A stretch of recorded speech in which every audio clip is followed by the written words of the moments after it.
Have you ever walked away from a conversation thinking, why did they talk to me like that? The tone, the words, the energy, it felt so harsh. And even if you didn't say anything back, it understandably left you feeling attacked.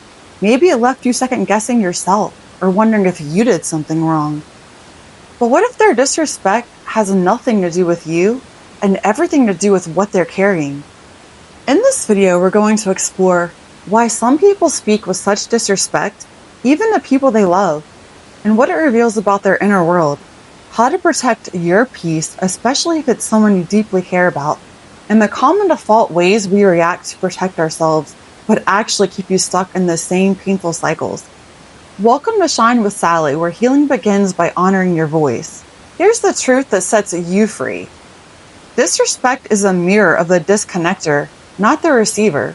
When someone is sharp, cold, dismissive, or aggressive, it's usually because they're trying to regain power in a way they never actually learned to do healthily. Most people who speak with disrespect are emotionally overwhelmed, running on autopilot from old wounds, or using disrespect to shield themselves from vulnerability. Their tone says, "Don't get too close. I don't feel safe. I need to win because I feel powerless underneath." This is how I was spoken to, and I haven't questioned it yet. This doesn't excuse it, but it does explain why it's not about you. And that insight, that's where your freedom begins. So let's talk about the wrong way to respond. When someone disrespects you, it's tempting to fall into one of these traps. Matching their energy, you fire back with sarcasm, anger, or coldness to teach them a lesson. But now you've left your peace behind too. Now the pain is just bouncing between you both. Shrinking to keep the peace, you say nothing, freeze, smile, or pretend it's fine. But inside, your nervous system is screaming, "This isn't okay." Over time, this chips away at your self-worth. Over-explaining or over-apologizing, you rush to fix the mood, justify yourself and their discomfort, but your truth gets buried under the need to be accepted. These are normal trauma responses, but they don't serve your highest self.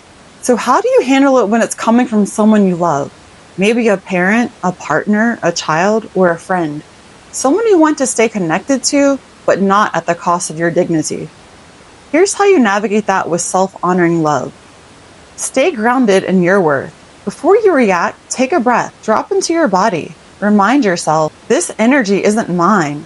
I'm allowed to be spoken to with care. Even if you don't respond right away, that self-reminder interrupts the old pattern of shrinking. Reflect, don't absorb. Try asking yourself, what might they be feeling under this tone? Is this a pattern they've shown before? Is this about control or a cry for something deeper they don't know how to express? When you reflect instead of absorb, you regain your emotional clarity. You have two options you can choose from, the bridge or the boundary. If it's safe and they're receptive, you can build a bridge with words like, "I care about what you're saying, but it's hard for me to hear you when the tone feels so harsh."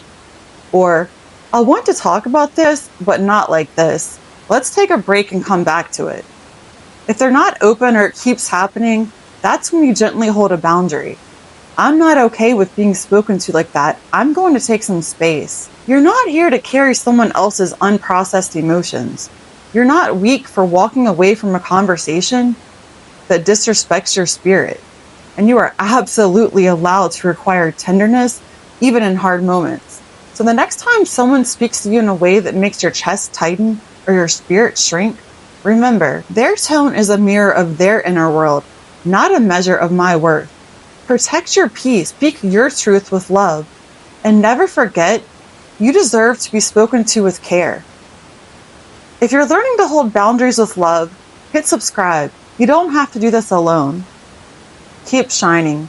Wishing you love and light from my soul to your soul.